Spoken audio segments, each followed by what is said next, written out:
Allahu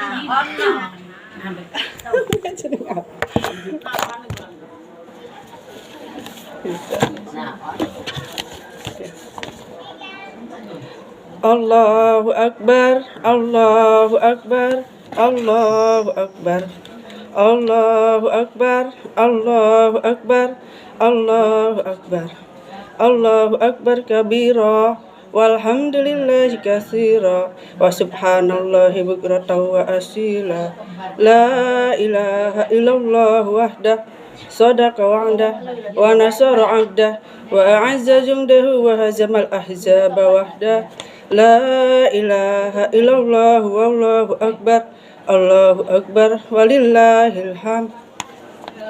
Alhamdulillahil malikid dayyan, wassalatu wassalamu ala Muhammadin sayyidi walidi adnan, wa ala alihi wa sahbihi wa tabi'ihi ala marriz zaman. Wa asyhadu an la ilaha illallah wahdahu la syarika lahul munazzah anil jismiyati wal jihati waz zamani wal makani. Wa asyhadu anna sayyidana Muhammadan abduhu wa rasuluh allazi kana khalaqahul Qur'an. Amma ba'du.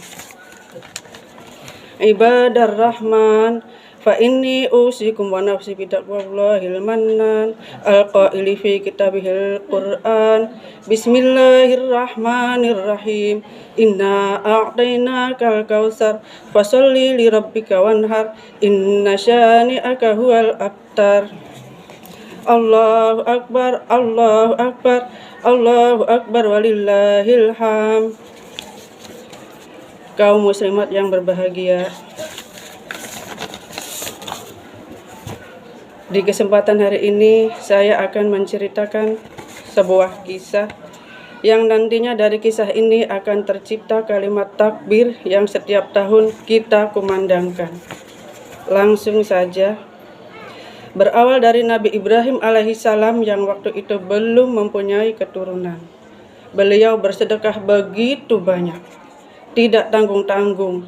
Beliau bersedekah sebanyak 1000 ekor kambing, 300 ekor sapi, dan 100 ekor onta. Saya ulang, 1000 ekor kambing, 300 ekor sapi, dan 100 ekor onta. Masya Allah banyaknya. Saking banyaknya sedekah, semua orang kebagian. Satu kampung kebagian. Semua orang memuji. Bahkan bukan dari kalangan manusia saja, dari kalangan malaikat pun semua memuji. Para malaikat berkata, "Wah, hebat sekali kau Ibrahim. Kau belanjakan begitu banyak hartamu di jalan Allah. Kau memang termasuk hamba Allah yang soleh dan dermawan." Karena saking senangnya dipuji, Nabi Ibrahim alaihissalam kelepasan ngomong. Beliau berkata, "Ih, jangankan cuma hewan ternak, kalaupun aku punya anak, akan aku potong anakku, asalkan itu perintah dari Allah." Waktu itu Nabi Ibrahim belum punya anak. Singkat cerita, Siti Hajar, istri kedua dari Nabi Ibrahim alaihissalam, atas izin Allah hamil dan melahirkan anak laki-laki yang diberi nama Ismail. 86 tahun Nabi Ibrahim menunggu kehadiran si buah hati. Lagi senang-senangnya, lagi lucu-lucunya, waktu itu Ismail beranjak remaja, sekitar 13 tahunan. Nabi Ibrahim alaihissalam bermimpi berturut-turut. Mimpi yang pertama jatuh pada tanggal 8 Dzulhijjah. Beliau bermimpi. Dalam mimpinya Allah berkata, "Hai Ibrahim, bayar utangmu, penuhi janjimu, sekarang sudah ada anakmu, potong anakmu." Nabi Ibrahim alaihissalam kaget dan terbangun. Beliau berpikir, ini mimpi atau wahyu? Kalau mimpi, kenapa jelas sekali? Kalau wahyu, kenapa anak disuruh dipotong? Akhirnya berpikir-pikir, maka tanggal 8 Dzulhijjah dikenal sebagai hari tarwiyah atau hari berpikir-pikir. Tanggal 9 Dzulhijjah, beliau tidur dan bermimpi lagi, mimpi yang sama. Ibrahim, bayar hutangmu, penuhi janjimu, potong anakmu. Dan terbangun. Ibrahim yakin, ini sih bukan mimpi, ini sih memang wahyu. Yakin seyakin-yakinnya, maka tanggal 9 Dzulhijjah dikenal sebagai hari Arafah atau hari keyakinan. Dan pada tanggal 10 Dzulhijjah, Nabi Ibrahim menemui Ismail dan beliau mengatakan, "Wahai anakku Ismail, ayah bermimpi. Allah memerintahkan ayah untuk memotong kamu. Bagaimana pendapatmu?" Mendengar itu, Ismail berkata, "Kalau memang itu perintah Allah, saya siap untuk dipotong. Insya Allah, Bapak akan mendapati saya sebagai anak yang soleh. Jangan ragu-ragu, Pak, laksanakan perintah Allah. Tapi sebelum itu saya punya permintaan. Permintaan yang pertama, pisaunya harus tajam supaya aku tidak lama-lama menderita. Permintaan yang kedua, tutuplah mata Bapak, karena kalau Bapak lihat saya, nanti ragu-ragu dan tidak jadi memotong karena sayang. Permintaan yang ketiga, ikatlah kaki dan tanganku supaya saya tidak meronta-ronta. Permintaan yang keempat, tolong baju yang saya pakai jangan sampai terkena darah supaya tidak terlihat oleh ibuku.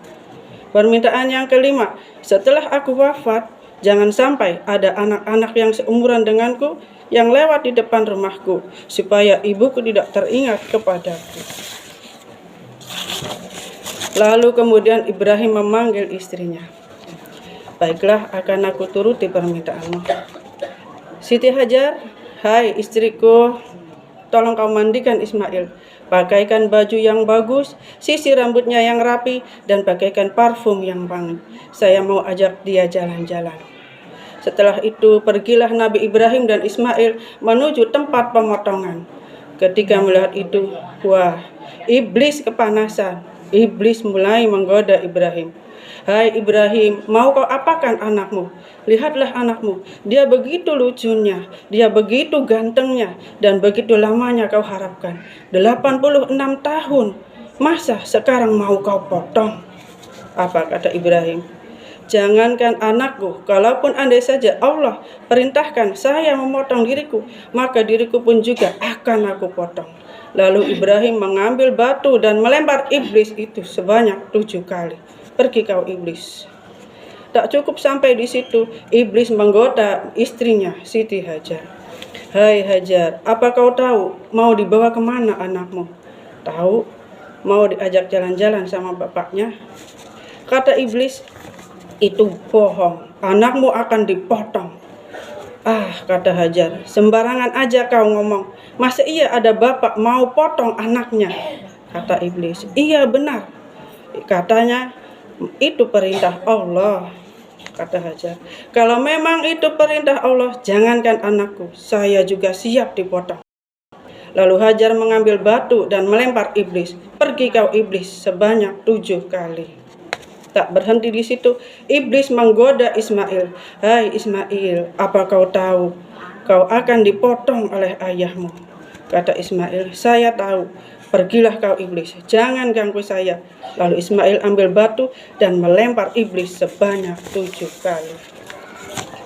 Inilah simbol yang diabadikan sebagai permusuhan antara iblis dan manusia yang sekarang kita kenal sebagai lempar jumroh, Aqobah, Wusta, dan Ula.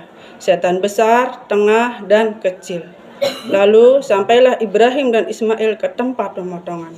Mulailah Ismail diikat tangan dan kakinya, dan Ibrahim menutup matanya. Diambil pedangnya, dihadapkan pipinya Ismail ke tanah, lalu dia gorok lehernya. Tapi enggak mempan. Ibrahim heran, padahal pedangnya sangat tajam. Untuk memastikannya, Ibrahim menghantamkan pedangnya ke batu.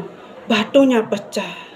Lalu Ismail pun berkata, "Tolong lepas ikatan kaki dan tanganku, agar Allah tidak mengira saya tidak ikhlas." Maka dibukalah semua talinya, dan saat memotong lehernya yang kedua, Allah di atas aras memanggil semua malaikat. "Wahai malaikatku, kau lihat ini Ibrahim, begitu cintanya kepada Allah, begitu cintanya kepada Tuhannya, dia ikhlaskan anaknya, dia potong anaknya sebagai rasa ketaatannya kepadaku." Melihat ini, lalu malaikat Jibril mengucapkan takbir, "Allahu Akbar, Allahu Akbar, Allahu Akbar." Mendengar ini, Ibrahim alaihissalam menjawab dan melanjutkannya dengan kalimat La ilaha illallah wallahu akbar. Mendengar ini, Ismail menjawab dan melanjutkannya dengan kalimat Allahu akbar walillahil hamd. Itulah kalimat takbiran yang tiap tahun kita kumandangkan. Allahu akbar, Allahu akbar, Allahu akbar. Lalu Allah perintahkan kepada malaikat Jibril untuk mengambil kambing kibas yang ada di surga yang pernah dipersembahkan anaknya Nabi Adam alaihissalam ketika menikah. Ambil itu kibas, bawa ke dunia, gantikan lehernya Ismail. Kemudian yang dipotong oleh Ibrahim alaihissalam adalah kambing kibas seperti yang sekarang ini. Sekian dari saya, kurang dan lebihnya mohon maaf. Aqulu qawli hadza wa astaghfirullah li wa lakum fa astaghfiruh innahu huwal ghafurur rahim. Allahumma shalli